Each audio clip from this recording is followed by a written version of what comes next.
Hi, my name is Kristen Gersley, and I used to have binge eating disorder. For the next 5 minutes or so, my husband's going to ask me some questions so that you can get to know the person that I used to be when I did binge, and then the person that I am now since I've overcome binge eating disorder. So, Kristen, when did you start binge eating? I started binge eating when I was about 14 years old. I remember babysitting a couple of times, and I had had a really bad day at school. And I opened the pantry to find so much food in there. And then I just had the idea that I just wanted to eat it all. And after I did eat it all, I felt a lot better. I didn't have to think about, whatever happened that day at school. And it was just like this rush came over me, and it just made it better. So, when did your binge eating actually get out of control? It got out of control when I was in college. I think because, you're on your own. And I just could binge whenever I wanted. I didn't have to worry about my parents or anything. So in college, I would binge all of the time. And I remember coming home my first semester during Christmas, and I gained about 20 pounds. And my mom was absolutely shocked, but I couldn't tell her why I had gained so much weight. It was too embarrassing for me.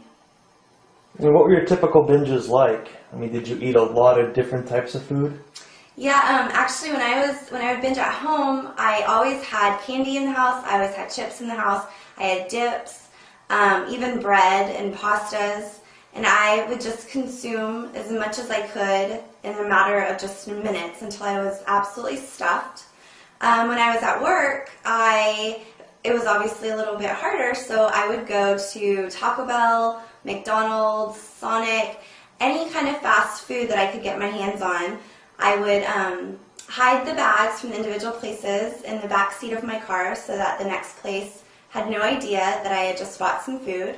And I would take all of it and go to a secluded parking lot, and I would just eat everything. Everything. So, you want to show everybody actually what a binge was like back then? Yeah, let's do that. You sure you're okay to do that? Yeah. Okay, guys, we'll be right back. Okay, so we're back, and we went out to go get all of the typical binge eating foods that I used to eat when I would be at work on my lunch break. So we stopped by a couple of fast food places, and here's what we got. I would used to binge on a soft taco, a bean burrito, chicken nuggets with ranch, nachos with the hot sauce mixed in, French fries, and to top it off with a quarter pounder with cheese, and then a drink. So, Kristen, what does it feel like to actually have binge eating disorder? Having binge eating disorder is probably one of the loneliest things I ever felt, because this addiction to food is a lot different since you need food to function and to live every day. So it's really lonely. You have a lot of guilty feelings. You never want to leave your house. I kind of turned into a hermit. I just wanted to always be at home, and I always wanted to know when I would be able to binge next. I would get really anxious if people would ask me to go out to lunch, because that meant that I wouldn't be able to binge in front of them. I would have to order a salad and play it off like I didn't have any problems with food. So it's just a really depressing, dark, lonely world that you live in, and you're trapped in it. So it was an addiction. You had an addiction to food. So how'd you stop? How did you stop binge eating? How did you stop all of this?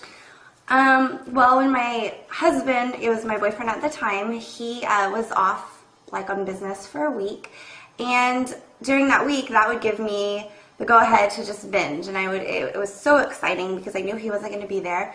But this time was a lot different because I realized that my life isn't normal, and I definitely don't have a healthy relationship with food. So I did some research online, and I found that there was something called binge eating disorder. When he came home, I bombarded him right at the front door. I was crying, and I just wanted to tell him all of the information I found. So he suggested that I go see a therapist. So I went and I I met with a therapist, and it was really great because I got to figure out the root of why I binged, along with any negative emotion that I was feeling. What was the root of why you binged? Well, it was a mixture of stuff. I hated getting attention from men, and so I think I did it subconsciously so that I would feel less attractive, and so the opposite sex wouldn't look at me because it made me feel awful. Also, my dad was really strict, so I think in a way it made me feel like I was rebelling against him. And then I just learned it became a habit. So I was happy, I binged. I was sad, I binged. It didn't matter. So for you to stop, you were saying you met with your therapist. What happened there to make you realize, hey, there is actually a way that I can overcome this disorder? Okay, well, it was really good for me to figure out the root. But then from there, she and my husband told me that I should start journaling about, my good days and my bad days, to figure out some kind of a pattern of binging. So I did that, but then I also realized that something was still missing because I didn't feel good about myself. And so I started reading a lot of self-improvement books and learning how to accept yourself and love yourself, because that's what it's all about. If you don't love yourself, there's no way that you're going to feel like you deserve to be binge free, because you just don't feel worthy of that. So I did all of that. I put it all into an ebook, and that's how I stopped with personal development. So you put everything into an ebook because you knew other people had the same problem out there. You knew there were other people out there that just didn't know how to get over binge eating. And they felt the same things you did, right? Yeah, and it's really lonely. So when you get to reach out to those people, there's 2.5 million. And when you can reach out to them, and I get an email that just says, wow, like, it's so amazing that you know what I feel. Like, that's just so comforting in itself to people out there. And what would you say is the route to overcome binge eating disorder? Would it be to work on yourself inside? Definitely. You just have to learn to accept yourself. You have to not focus on, your failures if you do slip and binge, because it's going to happen. But you just have to pick yourself up and just move on, and always continue to develop a strong relationship with yourself. So you created a website, End Binge Eating, and your passion and what you do is help other people overcome binge eating, right? Yep. So should we show them that real quick, and then we'll wrap this up? Yeah, let's do that. Okay. Okay, so I just wanted to show you my website. It's the way that I reach out to people every day who are struggling with binge eating disorder. I get emails all the time, and it's just my way of helping people through my own trial and error method. So here's my website. All right, so Kristen, last question.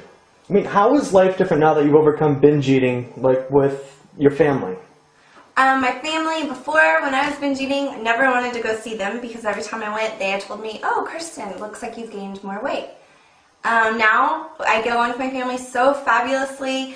I absolutely love spending time with them, and family life just couldn't be better. All right, speaking of weight, how's your weight changed since overcoming?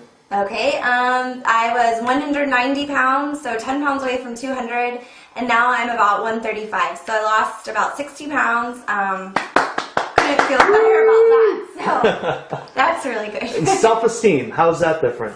My self-esteem now is so great. I absolutely love myself. I can look in the mirror and say, wow, I look really cute today. I'm really positive overall about everything, and I would say my self-esteem is just really up there right now. All right, last one, restaurants. How has that changed? Oh, now I can go out to eat with people, and I don't have to worry about, oh my gosh, I have to order a salad and pretend like my secret life doesn't exist. What you see is what you get now, and there's no secrets left about me, and everything's just really good. I'm proud of you. I love you. Thanks.